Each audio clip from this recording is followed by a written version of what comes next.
Assalamualaikum warahmatullahi wabarakatuh. Perkenalkan, nama saya Zalfa Nadifa Salsafila. Izinkan saya di sini untuk mempresentasikan pluralisme agama-agama. Nah, di sini ada quotes yang artinya salad buah lezat justru karena masing-masing buah mempertahankan rasanya sendiri. Silakan teman-teman untuk memberikan makna serta arti dari quote tersebut setelah pemaparan dan juga penjelasan yang akan dipaparkan. Lanjut. Salam perbedaan. Apa sih sebenarnya pluralisme agama-agama?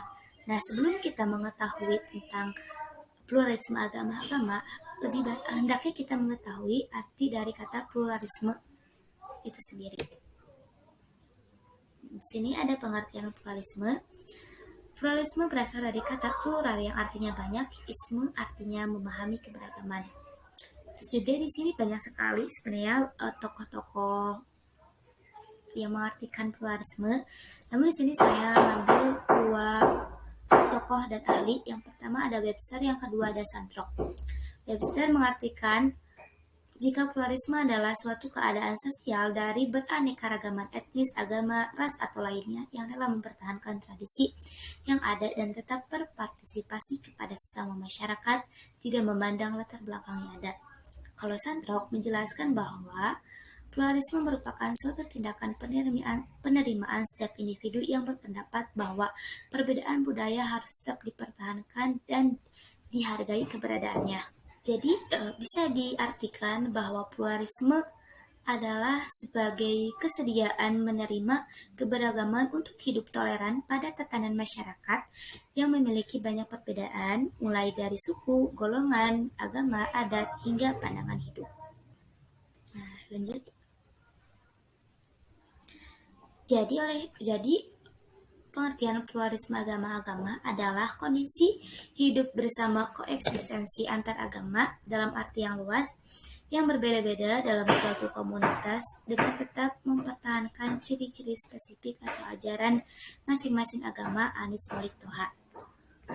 Nah, di sini arti dari koeksistensi adalah hidup berdampingan dengan antar agama yang lain dengan mempertahankan keyakinan ajarannya masing-masing.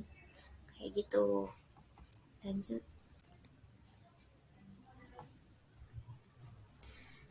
Di sini bagaimana pluralisme agama dalam pandangan Islam? Nah,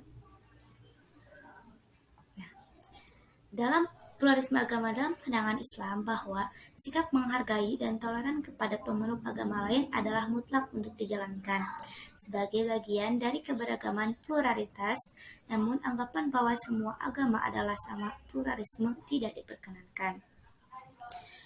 Pluralisme agama atau menganggap semua agama benar dan diterima Allah Subhanahu wa Ta'ala setelah kerasulan Muhammad SAW adalah hal yang bertentangan dengan konsepsi risalah Nabi sebelum Nabi Muhammad SAW, karena mereka berpesan bahwa akan lahir dari Nabi akhir zaman, yaitu Nabi Muhammad SAW, maka ikutilah dia.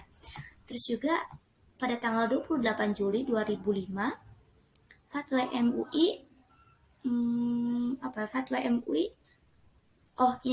MUI menerbitkan fatwa melarang paham pluralisme dalam agama Islam. Dalam agama tersebut, pluralisme didefinisikan sebagai, aku bacain ya, suatu paham yang mengajarkan bahwa semua agama adalah sama dan karenanya kebenaran setiap agama adalah relatif. Oleh sebab itu, setiap pemeluk agama tidak boleh mengklaim bahwa hanya agamanya saja yang benar, sedangkan agama yang lain salah.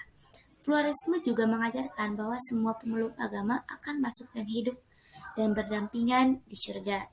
Nah, ini fatwa MUI yang dikeluarkan pada tahun 2005 pada tanggal 28 Juli. Gitu.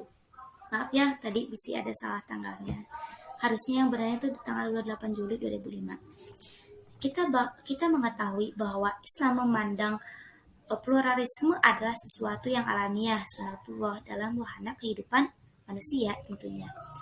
Al-Quran sebagai kitabun mutahharah dan sebagai pedoman hudan linas sangat menghargai pluralitas sebagai suatu keniscayaan manusia sebagai khalifah di bumi.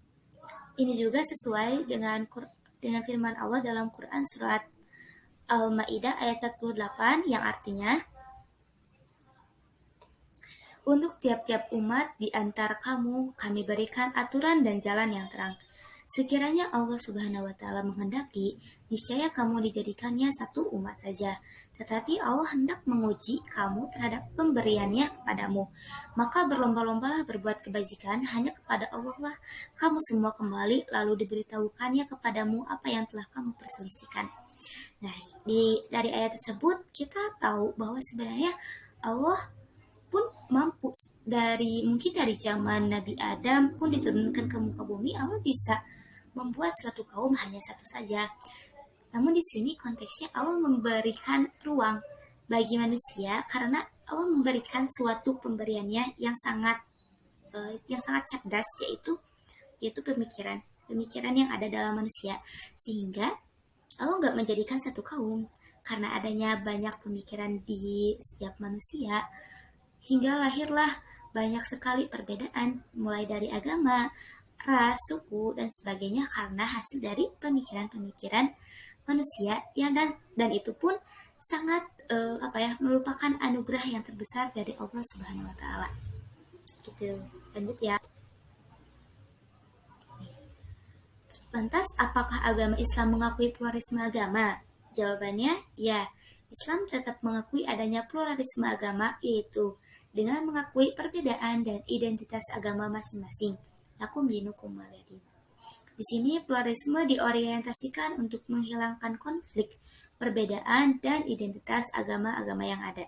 Nah, di sini kita tahu bahwa dari segi sosiologis dan antropologis, bahwa pluralisme adalah suatu keharusan untuk bisa berdampingan dengan masyarakat lain.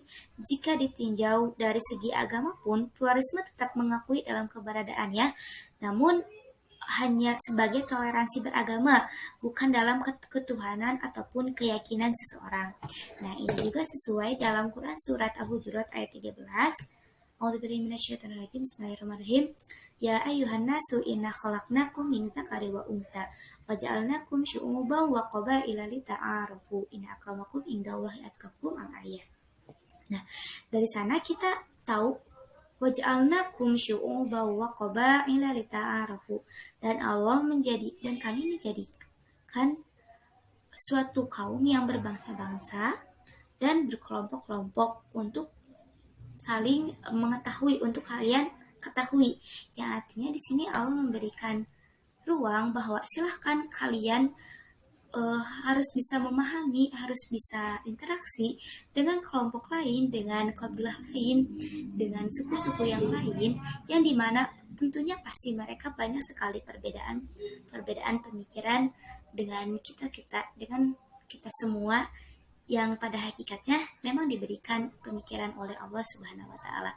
Jadi, ya udah, silahkan dalam eksistensi kalian bisa mengeksplor banyak hal di kelompok, di kabilah manapun yang memiliki banyak sekali perbedaan dengan kita semua.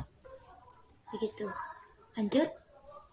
Nah, lakum dinukum waliyadin. Bagimu agamamu dan bagiku agamaku. Ini ada, mungkin teman-teman juga udah tahu bahwa ada kisah dari lakum dinukum, dari turunnya surat Al-Kafirun ayat 6, yang dimana kaum jahiliyah dulu memberikan suatu kesempatan kepada Nabi Muhammad untuk bisa bertukar agama dalam beberapa hari tertentu. Jadi mereka pindah ke Islam dan Nabi Muhammad mengikuti agama nenek moyang mereka. Namun ayat dari surat Al-Kafirun mengatakan bahwa lakum dinukum waliyadin. Bagimu agamamu, bagiku agamaku. Silahkan, agama kita ya kita, agama kamu ya kamu, agama aku ya aku. Kita di sini hanya menjadi toleran, bukan meyakini serta menganut ajaran agama dari orang lain. Begitu. Terima kasih telah berkunjung. Silahkan teman-teman yang dari quotes tersebut, apa makna dan hikmah yang bisa teman-teman sampaikan setelah dari penjelasan-penjelasan yang di akhir. Mungkin cukup sekian dari saya, Muhammad. Bila kurang sempurna, karena kesempurnaan hanyalah Gubat. sempurna. Terima kasih. Assalamualaikum warahmatullahi wabarakatuh.